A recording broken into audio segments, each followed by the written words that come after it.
लागू होने वाला है।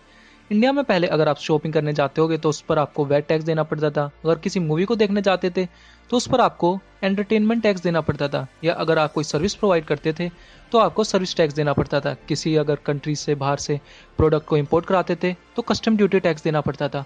अब इन सभी टैक्स को हटाकर एक नया टैक्स सिस्टम लाया जा रहा है, जीएसटी। दोस्तों, इस वीडियो में मैं आपको बताऊंगा कि जीएसटी के अंतर्गत आपको किन किन चीज़ों पे कितना कितना % टैक्स देना होगा।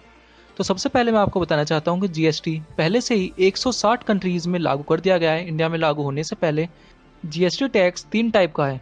सीजीएसटी यानी central goods and service tax, यह टैक्स सेंट्रल गवर्नमेंट द्वारा लिया जाएगा। दूसरा एसजीएसटी यानी state good and service tax, यह टैक्स स्टेट गवर्नमेंट द्वारा लिया जाएगा। एंड तीसरा आईजीएसटी यानी inter state goods and services tax, यह टैक्स सेंट्रल गवर्नमेंट द्वारा लिया जाएगा। मैं इन चीज़ों को अच्छे से एक्सप्लेन करने के लिए बताना चाहता हूँ। अगर मान लीजिए कोई प्रोडक्ट मैन्युफैक्चर हो रहा है एक स्टेट में और वो उसी स्टेट में बेचने के लिए मार्केट में आ रहा है, तो उस प्रोडक्ट पर टैक्स जो लिया जाएगा वो सीजीएसटी और एसजीएसटी लिया जाएगा। यानी उसमें आधा टैक्स सेंट्रल गवर्नमेंट के पास जाएगा और आधा टैक्स स्टेट गवर्नमेंट के पास। मान लीजिए कोई प्रोडक्ट अगर एक स्टेट में मैन्युफैक्चर हो रहा है और बेचने के लिए वह दूसरे स्टेट में भेजा जा रहा है, तो उस पर टैक्स लगेगा आईजीएसटी यानी inter state goods and services tax. यह टैक्स सेंट्रल गवर्नमेंट द्वारा किया जाएगा। भारत के कुछ इकोनॉमिस्ट का मानना है कि जीएसटी के आने से गवर्नमेंट पर कोई भी खास असर नहीं पड़ेगा, बल्कि इकोनॉमी 4.2% तक बढ़ सकती है। दोस्तों, अब मैं आपसे बात करता हूं कि आपको किस प्रोडक्ट पर कितना टैक्स देना पड़ेगा। इंडिया में जीएसटी को 7 टैक्स स्लैब में डिवाइड किया गया है।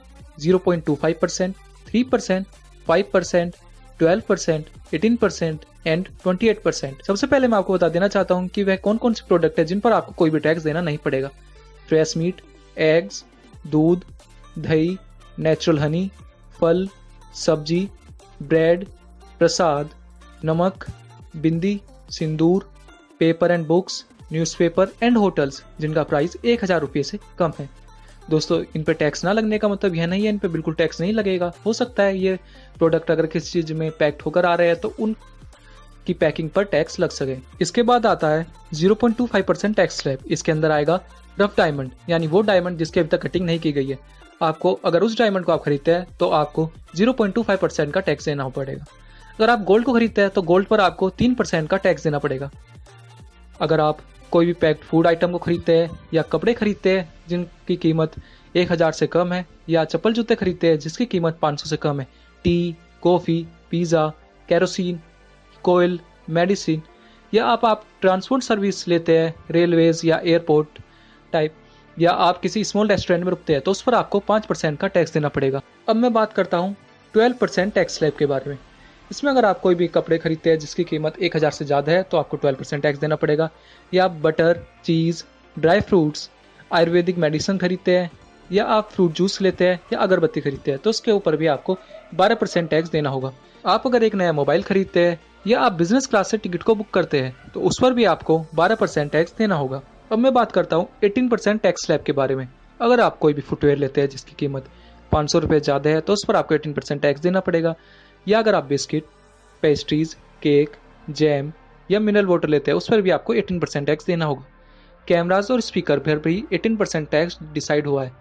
अगर आप एसी होटल्स में रुकते हैं तो उस पर भी 18% टैक्स होगा। और अपने telecom services, branded garments, IT and financial services पर भी 18% टैक्स डिसाइड हुआ है। अब मैं बात करता हूँ 28% टैक्स स्लैब के बारे में। 28% के अंदर आते हैं अल्कोहल, बीड़ी, सिगरेट, च्युइंगम, चॉकलेट, पान मसाला, पेंट, डिओड्रेंट्स, और इसके अंदर सिनेमा भी आता है। अगर आप 5 स्टार होटल में रुकते हैं तो भी आपको 18% टैक्स देना होगा। और अगर आप कोई बड़ी मशीनरी या एटीएम या वॉशिंग मशीन या लैपटॉप खरीदते हैं तो उस पर भी आपको 28% टैक्स देना होगा। दोस्तों, आशा करता हूँ आपको यह वीडियो अच्छी लगी होगी। दोस्तों, अगर आपको यह वीडियो अच्छी लगी है तो इस वीडियो को लाइक कर दीजिए और इस वीडियो को अपने दोस्तों के साथ भी शेयर करें।